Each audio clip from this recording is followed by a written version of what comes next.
Section 26. When TRID goes wrong. Errors, complaints, and consumer protection. Sarah, I think we were charged twice. 3 weeks have passed since Emily and Carlos purchased their Gilbert home. The boxes are mostly unpacked. Carlos has mounted the television. Emily has finally stopped checking the transaction portal every morning. Then Sarah's phone rings. It's Emily. Sarah, I was reviewing our closing paperwork again, and I think we were charged twice for something. Sarah could say, you already closed. Call the lender. She doesn't. Instead, she asks, tell me what you're looking at.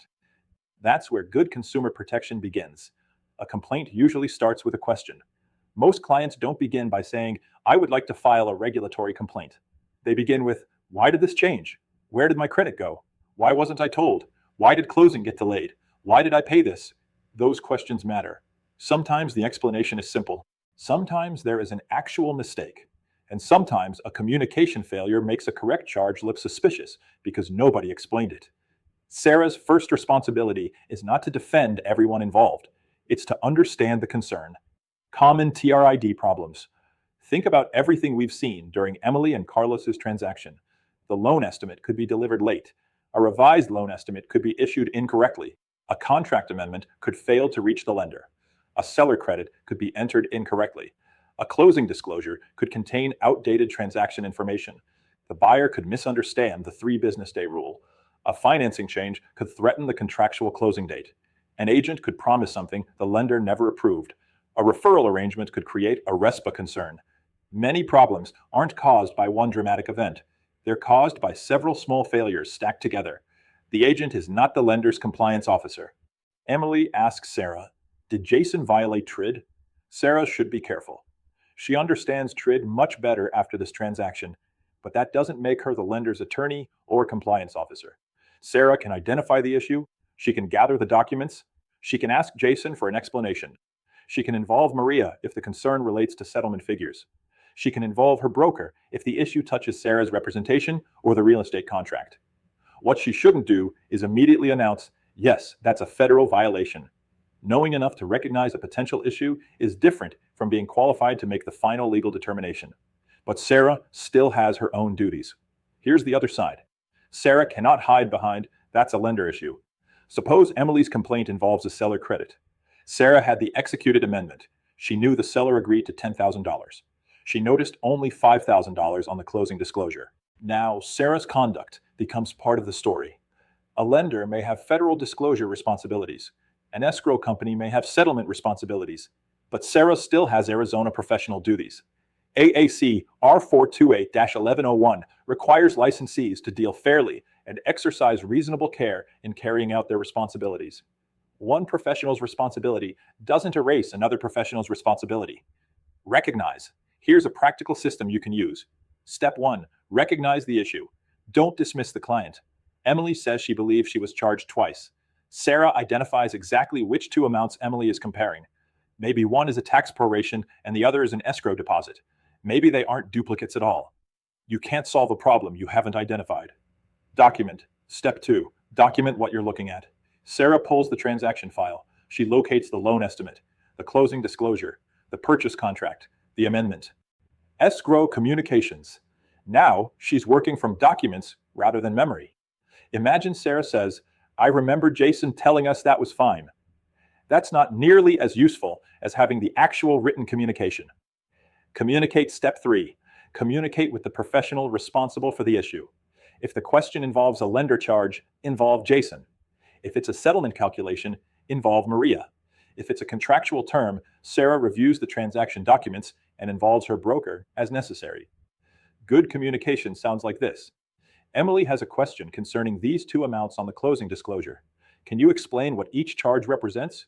Not, my buyer says you illegally charged her twice. Start with facts. Escalate. Step 4. Escalate when necessary. Suppose the explanation doesn't make sense, or the client alleges serious misconduct, or the issue may involve Sarah's own actions, or someone threatens litigation or an ADRE complaint. That's when Sarah needs her broker involved immediately. Don't wait until an investigator calls. Experienced agents understand that involving the broker early isn't an admission that they did something wrong. It's risk management. What happens when the consumer isn't satisfied? Consumers have avenues for raising concerns about mortgage products and financial service providers. including the CFPB's consumer complaint process. That possibility should not scare agents. It should remind them why accurate documentation and communication matter. Imagine a complaint is submitted 6 months later. Sarah may be asked, "When did you learn about the seller credit discrepancy? What did you do? Who did you contact? Do you have the amendment? Do you have the email?" Your transaction file answers those questions far better than, "I think that's what happened." Now imagine the complaint also alleges Sarah misrepresented the closing costs. An ADRE investigator contacts the brokerage. Sarah's first instinct may be, "But TRID is federal. Why is ADRE involved?" Because the complaint may not be only about TRID. It may also concern Sarah's conduct as an Arizona licensee. Did she make a false representation? Did she fail to communicate material transaction information? Did she act negligently? Did she maintain appropriate documentation?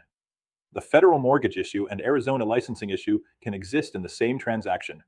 Don't alter the file after the complaint. Here's where many professionals make a bad situation worse. Sarah realizes an important conversation wasn't documented.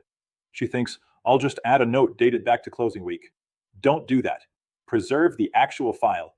If Sarah needs to prepare a current memorandum explaining what she remembers, she should discuss that with her broker and clearly identify it as created now. Never manufacture contemporaneous documentation after the fact. A missing note is one problem. Creating misleading documentation can become a much bigger one. What would you do? Imagine you're Sarah. Emily says, "If you don't get me $3,000 by Friday, I'm filing complaints against everyone." What do? You don't personally promise payment. You don't argue with Emily. You don't delete text messages.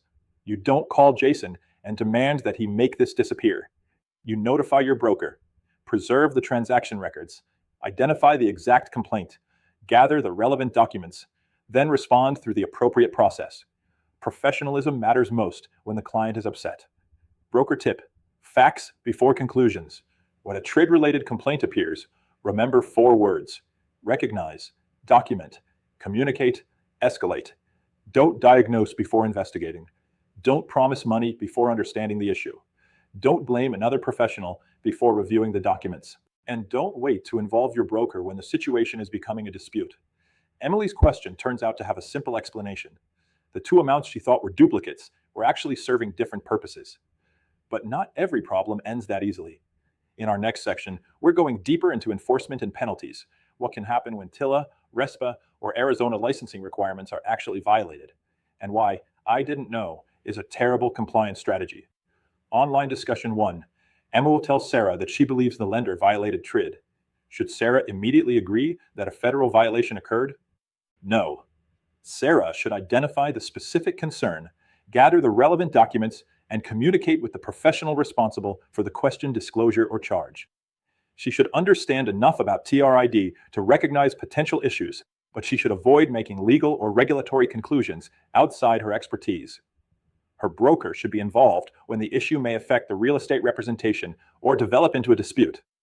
2. Why can a lender-related disclosure problem also create an Arizona licensing issue for the real estate agent? Answer: the lender's federal compliance responsibilities do not eliminate the licensee's independent Arizona duties.